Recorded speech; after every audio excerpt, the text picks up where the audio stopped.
Hello everyone. Today I will discuss the same topic, last class topic, classical theory of employment. We have seen all assumptions of classical employment theory.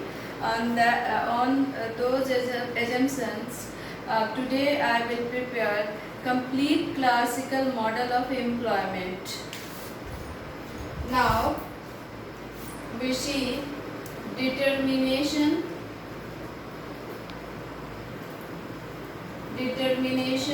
of employment, output and employment.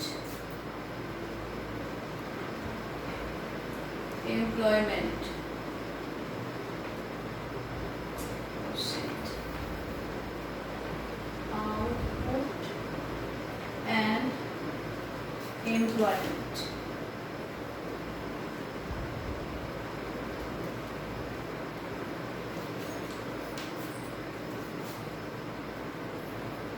Output और employment का determination जो है अभी हम देखेंगे कि ये कैसे डिटरमिन होता है। तो इसके लिए है output and employment is determined by production function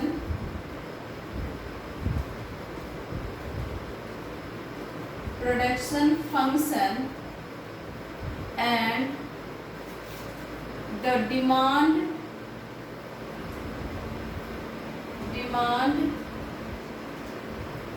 for labor and the supply of labor।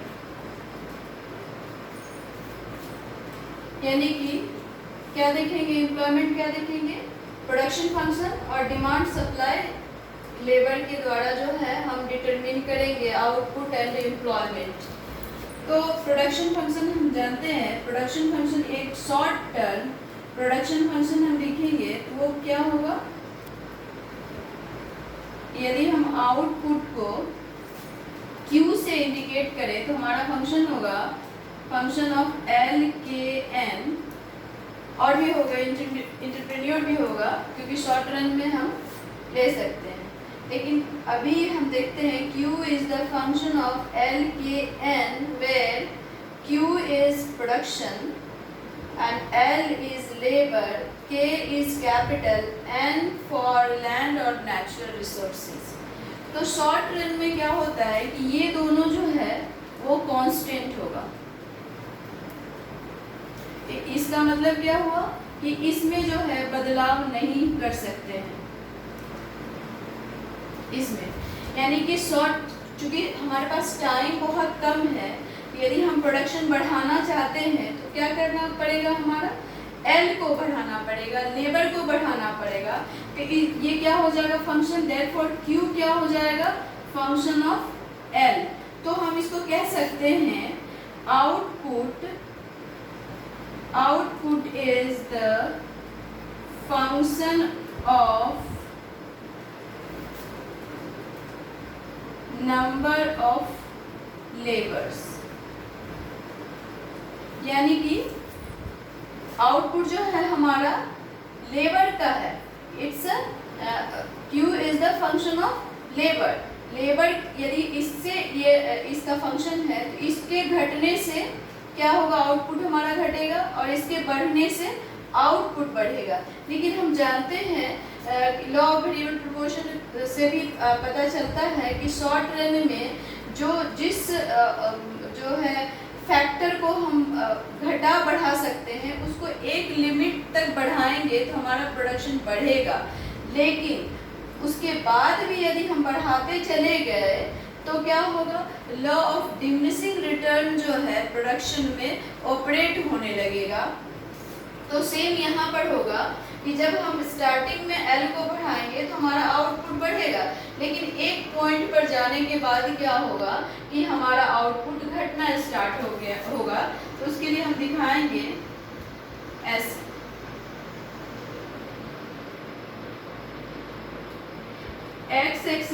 Represents employment,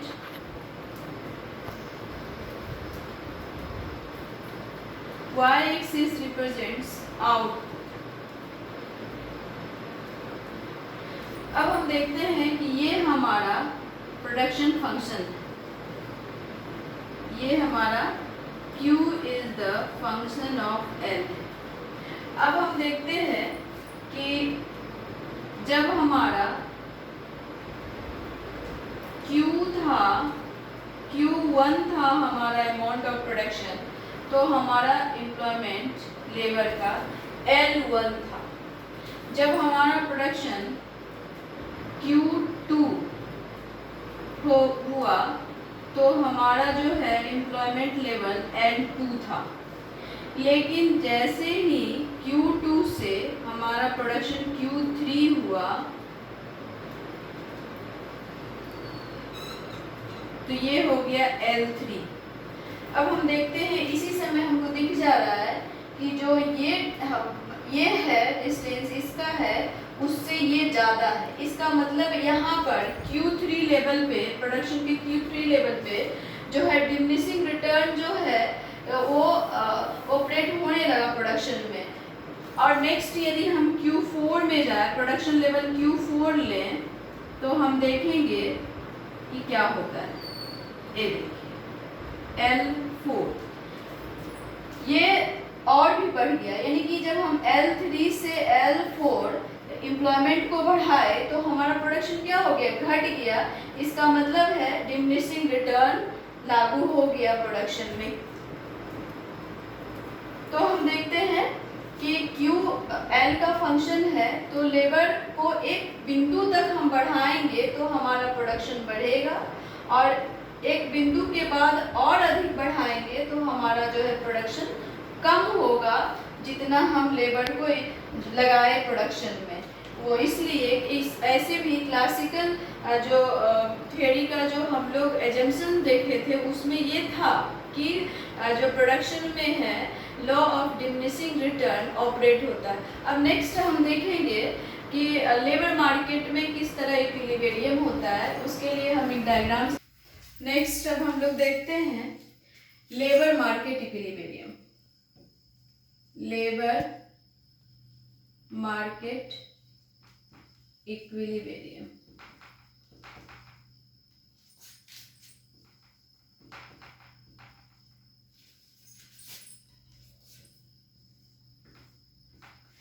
इसमें कैसे इक्विलिब्रियम होगा, लेबर का जो सप्लाई होगा उसका और लेबर का जो डिमांड होगा उसके द्वारा जो है इक्विलिब्रियम होगा कि किसी समय जब वेज रेट बढ़ जाता है तो सप्लाई ऑफ लेबर क्या होता है, बढ़ जाता है, और डिमांड क्या होगा, ज़्यादा बढ़ जाएगा तो डिमांड कम हो जाएगा, और जब वेज जो है रियल वेज घट जाएगा तो सप्लाई बढ़ेगा, डिमांड बढ़ेगा और सप्लाई घटेगा। तो उसको हम डायग्राम से दिखाएंगे। लेकिन जो क्लासिकल इकोनॉमिस्ट थे वो जो है रिगार्ड्स दिए थे कि डिमांड फॉर लेबर क्या है, जो डिमांड फॉर लेबर जो है वो function of real wage rate है। Demand for labour is the function of real wage rate। यानी कि यदि हम DL दें, डिमांड फॉर लेबर, तो रियल वेज यानी W/P इसका फंक्शन है जो डिमांड है। इसको यदि हम डायग्राम से दिखाएं तो कुछ ऐसे होगा।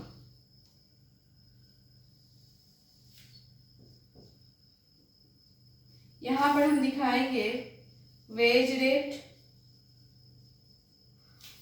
और यहाँ पर दिखाएंगे एम्प्लॉयमेंट।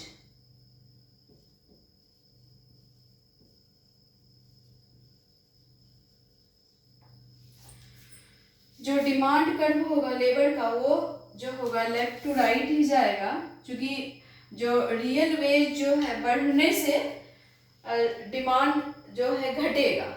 रियल वेज बढ़ गया तो डिमांड घट जाएगा, रियल वेज घट गया तो डिमांड बढ़ जाएगा। तो उसका जो कर्व होगा वो ऐसा होगा। डिमांड फॉर लेबर जो होगा कुछ ऐसा होगा। और सप्लाई कर्व क्या होगा, left to right upward slope करेगा कि रियल वेज जो है, रियल वेज रेट बढ़ेगा तो सप्लाई बढ़ेगा, और ये घटेगा तो सप्लाई घटेगा। तो ये कुछ लेफ्ट टू राइट ऐसे अपवर्ड स्लोप करेगा और ये एसएल होगा। इन दोनों का इक्विलिब्रियम पर जो है ये वाला जो है इसको हम W/P ऐसे कुछ लेते हैं यहाँ।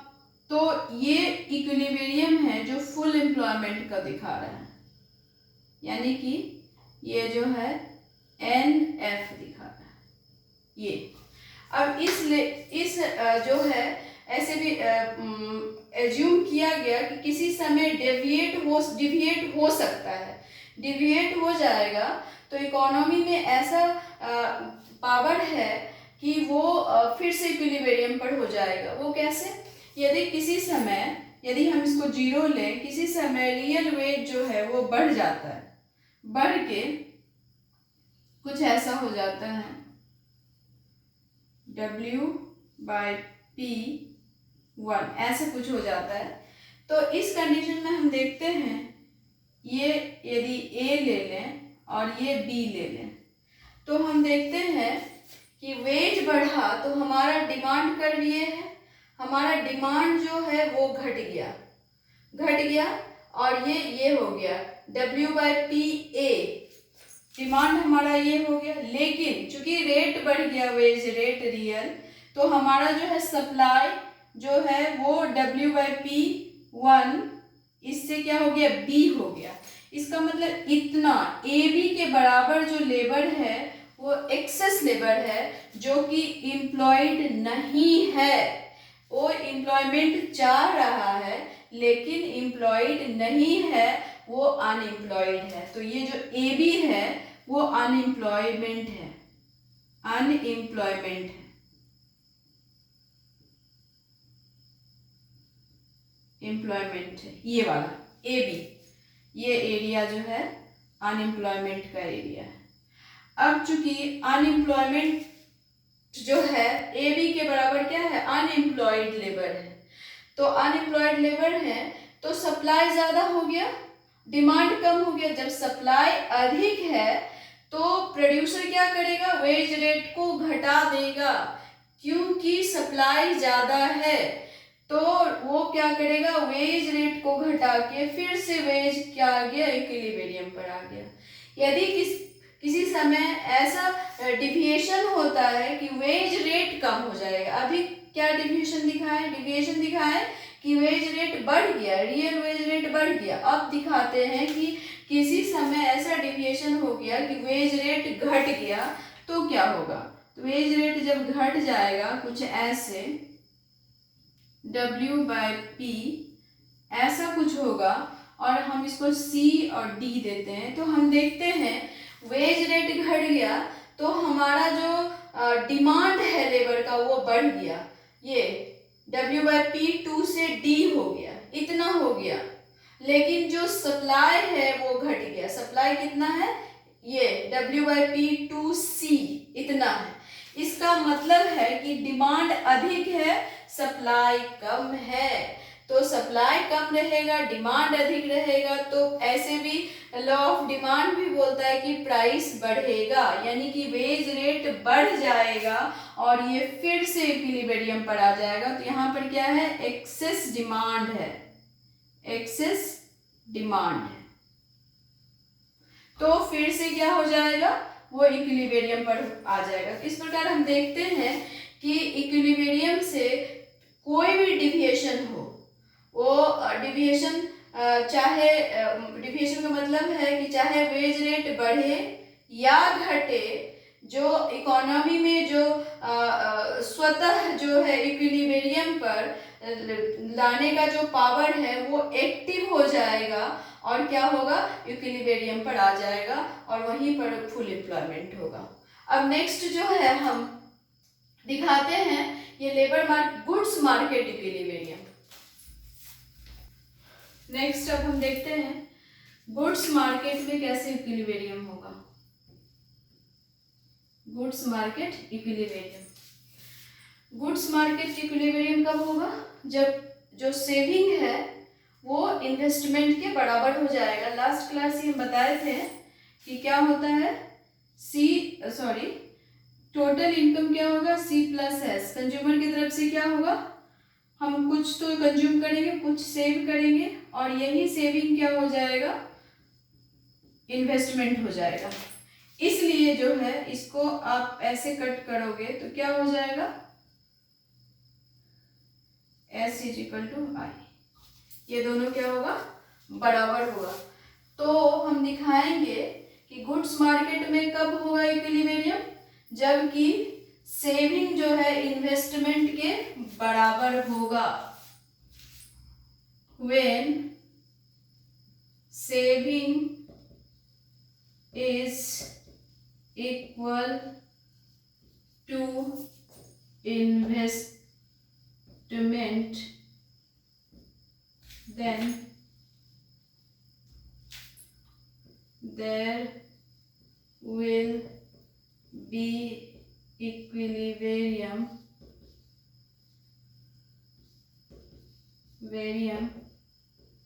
in goods market।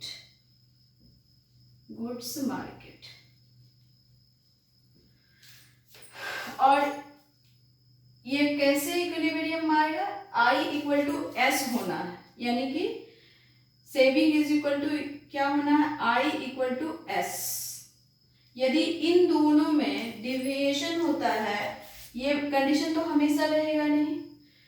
जो इकोनॉमिस्ट हैं, क्लासिकल इकोनॉमिस्ट हैं, वो भी एज्यूम करे हैं कि किसी समय हो सकता है इक्विलिब्रियम से डिविएशन होगा, यानी कि किसी समय I > S हो सकता है और किसी समय I होगा। तो ये कौन इक्विलिब्रियम में लाएगा, ऐसे कौन लाएगा, तो वो होगा रेट ऑफ इंटरेस्ट। तो वो अभी हम देखेंगे कि इस तरह का डिसइक्विलिब्रियम जब होता है तो रेट ऑफ इंटरेस्ट कैसे इसको इक्विलिब्रियम में लाता है। तो उसके लिए हम फिगर ड्रॉ करेंगे, एक्स एक्सिस पे रिप्रेजेंट करेंगे कैपिटल और वाई एक्सिस पर इंटरेस्ट रेट या रेट ऑफ इंटरेस्ट। तो हम करेंगे रेट ऑफ इंटरेस्ट को यहां दिखाएंगे,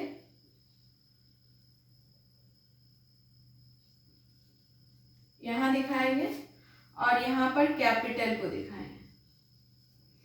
सेम जो सप्लाई कर्व है और इन्वेस्टमेंट जो है डिमांड कर्व, एक तरह से इन्वेस्टमेंट डिमांड कर्व के तरह left to right downward slope करेगा, क्योंकि इन्वेस्टमेंट के लिए डिमांड होता है और सेविंग जो है एक तरह से कैपिटल का सप्लाई है। तो जो हमारा इन्वेस्टमेंट कर्व होगा वो left to right downward slope करेगा, वो होगा I। ये कर्व क्या है, I मीन्स इन्वेस्टमेंट कर्व है और SS जो है वो सेविंग है, SS सेविंग कर्व। इक्विलिब्रियम कहाँ होगा, E पॉइंट पर इक्विलिब्रियम हो गया, जहां पर कि इंटरेस्ट रेट R मान लेते हैं, R0 फिक्स हुआ और ये जो है हमारा कैपिटल सप्लाई है ये। अब किसी समय जो है रेट ऑफ इंटरेस्ट बढ़ जाता है, रेट ऑफ इंटरेस्ट बढ़ के R1 हो जाता है, ये R1 हो गया। तो क्या हो गया, चूंकि रेट ऑफ इंटरेस्ट बढ़ गया तो इन्वेस्टर को क्या होगा, घाटा होगा, तो वो पूंजी का कम मांग करेगा, यानी कैपिटल गुड्स का वो डिमांड कम करेगा, लेकिन क्या है सप्लाई ज्यादा है, सप्लाई जो है AB के बराबर ज्यादा है। तो चूंकि डिमांड इन्वेस्टमेंट डिमांड कम है और कैपिटल सप्लाई ज्यादा है, तो क्या होगा, रेट ऑफ इंटरेस्ट घट के इक्विलिब्रियम पर आ जाएगा। फिर किसी समय यदि रेट ऑफ इंटरेस्ट घट जाता है, वो R2 हो जाएगा, तो हम देखते हैं चूंकि रेट ऑफ इंटरेस्ट घट गया तो हमारा क्या हो रहा है, जो सप्लाई घट जा रहा है और डिमांड ज़्यादा हो रहा है, CD के बराबर ज़्यादा डिमांड हो रहा है, तो सप्लाई कम डिमांड ज़्यादा। लॉ भी बोलता है कि जब डिमांड ज़्यादा होगा सप्लाई कम होगा तो प्राइस बढ़ेगा, यानी कि रेट ऑफ इंटरेस्ट बढ़ के इक्विलिब्रियम पर आ जाएगा। तो इस तरह से हम देखते हैं कि गुड्स मार्केट में इक्विलिब्रियम रेट ऑफ इंटरेस्ट के द्वारा होता है। उसके बाद लेबर मार्केट में रियल वेज रेट से हुआ, और आउटपुट एम्प्लॉयमेंट जो है डिटरमिन किए production function and supply demand of labour.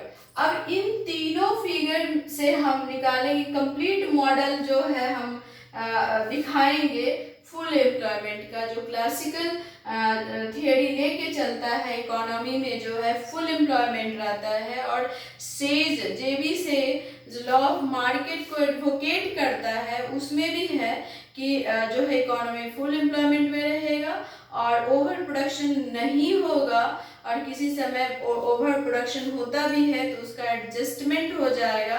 इसलिए जेबीसी का जो है लॉ है क्या है, supply creates its own demand. जितना सप्लाई होगा उसका उतना डिमांड इकोनॉमी में जो है क्रिएट हो जाएगा। तो अब हम जो है कंप्लीट मॉडल को दिखाते हैं। अब जो है हम इसको कंप्लीट क्लासिकल मॉडल जो है वो दिखाएंगे। कंप्लीट क्लासिकल मॉडल ये दिखाएंगे, और हम 3 फिगर्स जो लिए है, determination of output employment, labour market equilibrium and क्या था, गुड्स मार्केट इक्विलिब्रियम। उस तीनों फिगर को हम एक साथ लेकर फुल एम्प्लॉयमेंट दिखाएंगे। तो हमारा 3 फिगर्स कुछ ऐसे था। ये यदि हम गुड्स मार्केट इक्विलिब्रियम ले, जहाँ पर कि investment is equal to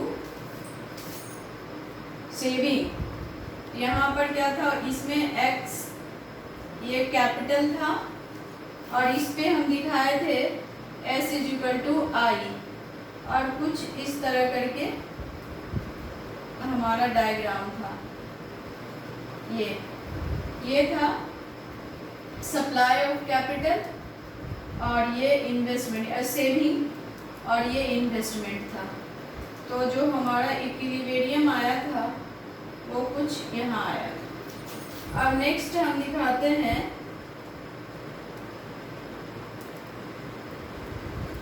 second figure जो था हमारा output,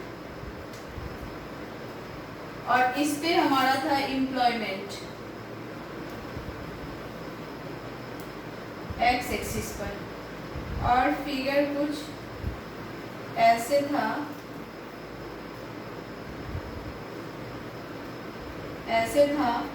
Q is the function of L के, यानी कि L के बढ़ाने से, लेबर को बढ़ाने से हमारा आउटपुट बढ़ रहा था, लेबर के घटाने से घट रहा था, लेकिन जो उत्पादन में law of diminishing return operate हो रहा था।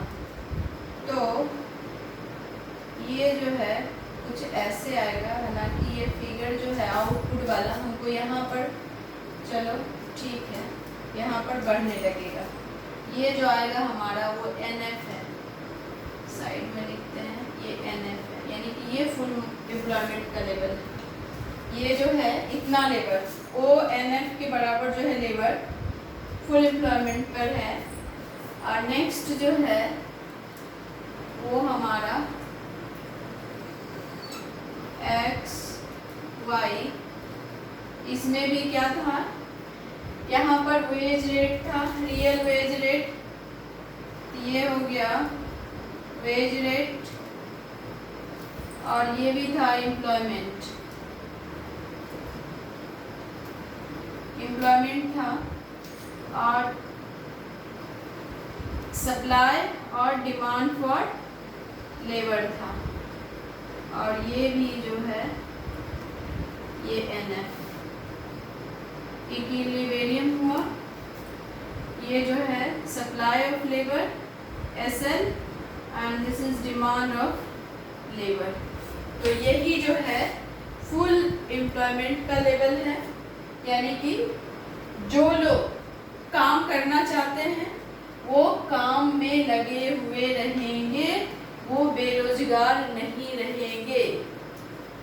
और जो वेज रेट चल रहा है उस रेट पर यदि लोग नहीं काम करना चाहते हैं तो उसको इस थियरी में बेरोजगार नहीं कहेंगे। इस तरह से ये कंप्लीट मॉडल बनता है क्लासिकल थियरी ऑफ एम्प्लॉयमेंट। यदि क्लासिकल थियरी ऑफ एम्प्लॉयमेंट आता है तो हम ऐसे ही लिखेंगे, वो क्या है, जेबी से मार्केट लॉ का बात करेंगे, फिर उसके एजम्पशंस लिखेंगे, फिर जो है हम ये वाला जो आउटपुट और जो एम्प्लॉयमेंट है उसको डिटरमिन करेंगे, फिर जो है लेबर मार्केट इक्विलिब्रियम दिखाएंगे, फिर गुड्स मार्केट इक्विलिब्रियम दिखाएंगे, और जो है तीनों को कंबाइन करके कंप्लीट क्लासिकल मॉडल रेडी करेंगे और दिखाएंगे कि किस प्रकार जो क्लासिकल इकोनॉमिस्ट थे उन्होंने कहा था इकोनॉमी की जो है नॉर्मल कंडीशन, जनरल कंडीशन है फुल एम्प्लॉयमेंट का, और किसी समय डिविएशन होता भी है फुल एम्प्लॉयमेंट से ऑटोमेटिकली स्वतः, यदि किसी का इंटरफेरेंस ना हो और जो है वेज में रिजिडिटी नहीं होना चाहिए, मैंने फ्लेक्सिबिलिटी होना चाहिए, तो वो क्या होगा ऑटोमेटिकली जो है वो जो है इक्विलिब्रियम पर आ जाएगा, फुल एम्प्लॉयमेंट पर आ जाएगा। तो क्रिटिकली एग्जामिन आएगा, एजम्पशंस से बहुत सारे क्रिटिसिज्म निकल जाएंगे। तो इसके बाद ये थ्योरी एक्सप्लेन करने के बाद जो है उसका कुछ पॉइंट जो है आलोचना का कुछ पॉइंट मेंशन कर देंगे, फिर ये कंप्लीट क्वेश्चन हो जाएगा। नेक्स्ट क्लास हम नेक्स्ट टॉपिक पढ़ाएंगे। Thank you.